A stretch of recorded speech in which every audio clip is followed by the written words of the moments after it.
Welcome you back to the Patrick Netherton Show right here on 1130 The Tiger. Pleased to have you with us. He's Rogers Hampton. I'm Patrick Netherton. And as always, we love welcoming in our favorite Saints insider from the Athletic in New Orleans. He is Jeff Duncan, bringing us the latest and greatest news when it comes to the New Orleans Saints. Jeff, first of all, before we get into all of that, how are you? How's the family? Everybody doing all right? Quarantine going okay? Yeah, Patrick, thanks for asking. Yeah, everybody's good down here. It's kind of Groundhog Day-like, but, it could be worse. I've got no complaints. Yeah, you're no doubt about that. It always could be worse. All right, so the Saints kind of go safe, I guess, in the first round. Things you don't mind to see. Never sexy to pick an offensive lineman, but at the same time, here's what I keep going back to, Jeff, and everyone, breaking down picks and, you pick a lineman, whatever. The Saints, and you can tell me better than anyone, the Saints' track record on high-round offensive linemen has to be completely insane. It seems like they've hit on just about everyone they've ever drafted. Yeah, and look, I don't think that's just a Saints strike rate. I think it's pretty well documented that when you take these big men very high in the draft, more often than not, you're going to get a return on that investment. I know I did a study after the draft of the last 10 Pro Bowls and of all pros, Patrick, the all pros that were either centers or guards. Of those players, the vast majority of them were taken in the first or second round. You just don't find great elite offensive line talent anymore in the 6th and 7th rounds. The days of Jari Evans slipping through the cracks from Bloomberg are over. There's just too much emphasis put on that position by the NFL. So the Saints have invested heavily. I think one of the big misperceptions of the Sean Payton, Drew Brees era is that they're a finesse team, and that couldn't be further from the truth. They've always invested heavily up front. They know it all starts there, and I think this is another indication of how much they value the offensive line. I mean, I don't have the stats in front of me, but I've got to imagine the Saints run more with an extra offensive lineman. They roll in a 6th lineman more than most teams I've ever seen in the NFL. Yeah, that's a great observation. And they also value position flexibility up front. I mean, Andres Pete, we've seen him flip from guard out to tackle when Terran Armstead has been injured in the past. Eric McCoy, their second-round pick last year, who played center, he can also play guard. He played guard at Texas A&M. Cesar Ruiz, the kid they took in the first round from Michigan, has played guard in the past. So now you've got some built-in versatility and a little bit of insurance in case you have some injuries up front, which happens a lot. You can move guys around, and I think right now the Saints feel like they've got 6 really high-quality starting caliber linemen, and that will help them in the long run once the season starts. Yeah, and don't be surprised if they're all out there at the same time a few times during the course of the season. All right, so what do you think the plan is here? Does McCoy bump out from center to guard? Does Ruiz come in and is the center? Is he a guard? Do you really get a feel for what they want to do yet? Well, look, I think they're going to cross-train those guys and to see how it shakes out. I don't think there's any set plan to who's going to play where. I think they want to, get them all in camp, and I don't think they're ruling out Larry Warford to continue to start. I think in some ways this was, a wake-up call for Warford, who has not played that well the last few years, and I think it's a chance for him to compete. They want to basically create competition. They don't want to hand starting spots to anybody. I think it's going to be a challenge for Cesar Ruiz to come in and start. As a rookie, he's not going to have an off-season program. The kid's 20 years old. He's very young. I'll be surprised if he's starting in game one. Yeah. Talking to Jeff Duncan from The Athletic in New Orleans. All right, before we get to the rest of the draft, obviously the big signing, besides Brandon Emmanuel, everyone knows that was a big deal. But then you bring in Jameis Winston, and this was, I think, caught a lot of people off guard, perhaps. Some people, I think, saw it happening. Was this a surprise to you in any way that Jameis ended up in New Orleans? Yeah, it definitely surprised me. I mean, I knew that they were going to bring in a veteran quarterback to kind of be the other quarterback in the room with Breeze and Taysom Hill. They needed someone with skins on the wall because of the way they want to utilize Taysom Hill with Drew Brees. It surprised me the guy they picked was Jameis Winston, who in so many ways is the anti-Saints kind of quarterback. I mean, they value ball security, not taking chances, not beating yourself, and that has been the black eye for Jameis Winston's entire career in Tampa. Dirk Cutter couldn't fix him. Bruce Arians gave up on him very quickly and moved on. And, now Sean Payton is going to try his hand at trying to get him to cut down on mistakes.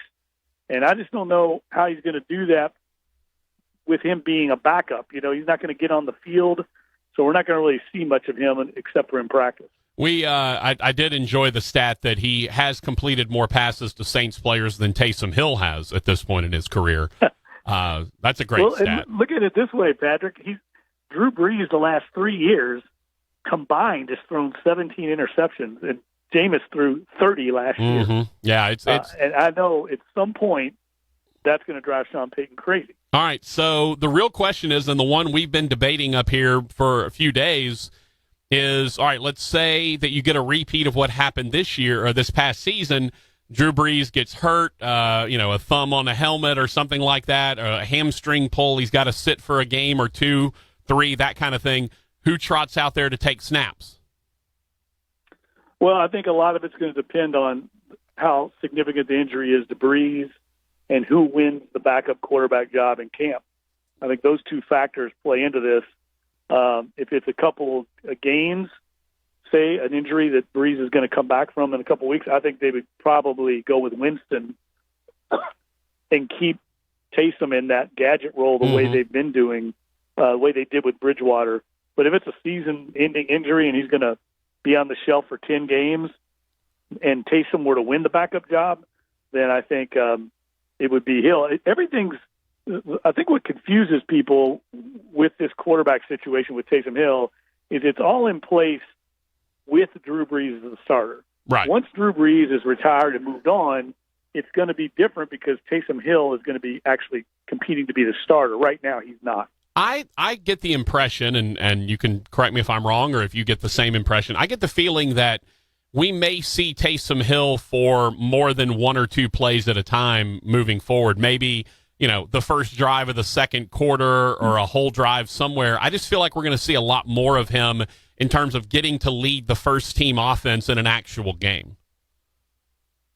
There's no doubt about it. I think what you're going to see, if you want a little sneak preview of what it's going to look like this year, I think it's going to look a lot like that Vikings game in the playoffs, where Taysom Hill got 25 snaps. He came in through a 50-yard bomb to Deontay Harris. I think we're going to see a lot more of that, but much, much less of him on special teams. In fact, I will be surprised if he's in a role on special teams at all, because I think they're eyeing toward the future as him being potentially the starting quarterback, and it'd be difficult to risk him on special teams if you're going to do that. Well, and the interesting thing is, Jeff, there's several times he's been a catalyst on special teams, a couple of blocked punts. He's even had, a couple of nice kickoff returns through the course of things.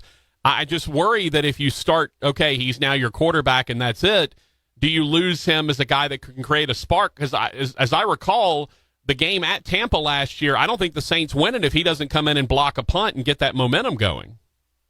Yeah, there's no doubt. That's the special quality that he has that Sean Payton believes will translate to the quarterback position. That's why he's so high on him. He sees his natural playmaking ability in whatever role they put him in, whether it's quarterback, whether it's tight end, running back. He manages to make a play, and that's what I think people is lost on people when they just look at his stats and they see that he's only thrown 13 passes.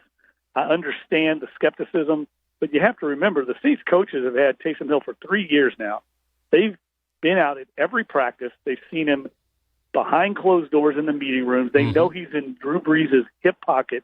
They see those intangible qualities that make up a great starting quarterback, and I think that's why they're willing to roll the dice on him. it doesn't necessarily mean he's going to be a star or make it work, but they're going to give him the chance because they see all these things behind closed doors that give him a chance to be successful. Talking to Jeff Duncan of the Athletic in New Orleans, is there a master plan here for Sean Payton to field a team of all players on offense who have at one time in their lives played quarterback? You know, I've actually talked to him about that before, and so I would not put it past him. We've talked about, you remember the Philly special play, right? Sure. That won the Super Bowl a couple years ago for the Eagles. I've had conversations with Sean about that. I see down the road, 10, 15 years from now, that being kind of the norm of football. In other words, you're going to have the skill position players, all of them that can throw, pass, and catch. And it's going to create a lot of problems for defenses. Now, those guys are hard to find, but I can see it going that way to where you're almost positionless football the way we've got in the NBA now. I think that's the future of the league, and it wouldn't shock me to see Sean Payton try some of that this year as an experiment. Kind of like Maneri always wants shortstops, right? He's always taking guys. He moves them around once they get there, but he loves guys that played shortstop in high school. Well, I mean, think of it this way. What if you remember Hines Ward was a terrific quarterback? Sure. Antoine Randall L. was a terrific quarterback at Indiana. Terrell Pryor. If you had a team of those kind of guys, boy, it would really cause problems for a defense to know who's throwing the ball, who's catching it, who's running it. And I could see that happening down the road, but, there's only so many of those cats. I love the fact that 3 of the 4 guys he drafted played quarterback at some point in time in their lives. And I don't know, maybe Cesar Ruiz did when he was in middle school or something. I don't know. I am curious, though. You see Tommy Stevens taken off the board. They go back into the draft. They had already gotten rid of all of their picks to get Troutman from Dayton, the tight end. They come back into the draft in the 7th round to get Stevens. And we saw this a lot in this draft, kind of like everyone 2 years ago was chasing the next Sean McVay. It seemed like everyone this year was chasing the next Taysom Hill.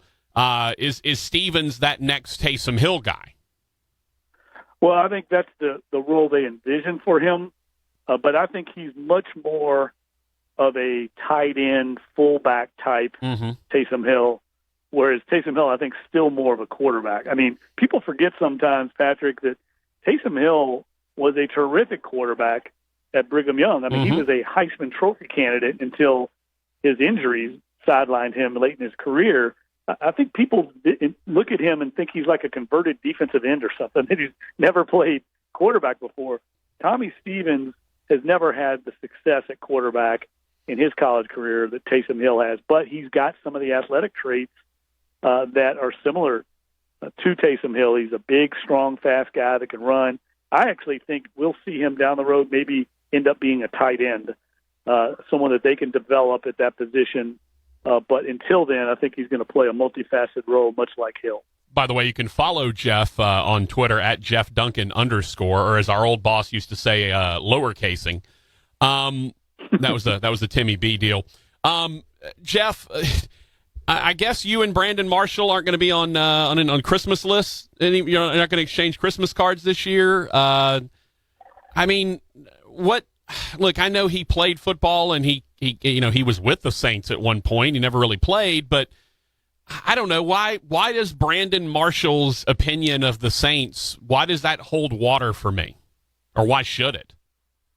Well, I don't think it should. I think Brandon Marshall's trying to make the conversion to the media world, and let's face it, hot takes sell these days, and that's what that came across to me like. I could not disagree with him more. I think I made the point in that column that this is on paper, the most talented Saints team we've ever seen. 11 players that made the Pro Bowl last year, 6 All-Pros. Both those are franchise records. You've got 31 players that were either first, second, or third round draft picks on the depth chart. That's an amazing level of talent. And 7 of these players, Patrick, according to Pro Football Focus, are graded as elite players, the highest in the NFL. Only one other team in the league has more than 3, and that's the defending Super Bowl champs, the Kansas City Chiefs. So this team's loaded. It's experienced. It's got a lot of players in their mid-20s, which is the sweet spot in your NFL career. You know what to do, and you're still physically able to do it. So I don't see any reason why this team won't compete for a Super Bowl again. How concerned should Saints fans be about what Tampa has done? Well, I definitely think there's a reason to believe they're going to be the main challenger to the Saints in the NFC South. I think they've got a ton of talent down there. They certainly have upgraded at the quarterback position with Tom Brady, now bringing in Rob Gronkowski. That's what was holding them back, was the inconsistency at the most important position in the league. Mm-hmm. They still were very competitive last year. They won 7 games despite all of the interceptions that Winston threw. So I definitely believe they're the main challenger, but I still think the Saints they're just too talented, too experienced, too well coached, and there's just too much continuity and stability on the roster and in the coaching staff, I think, to overcome for Tampa.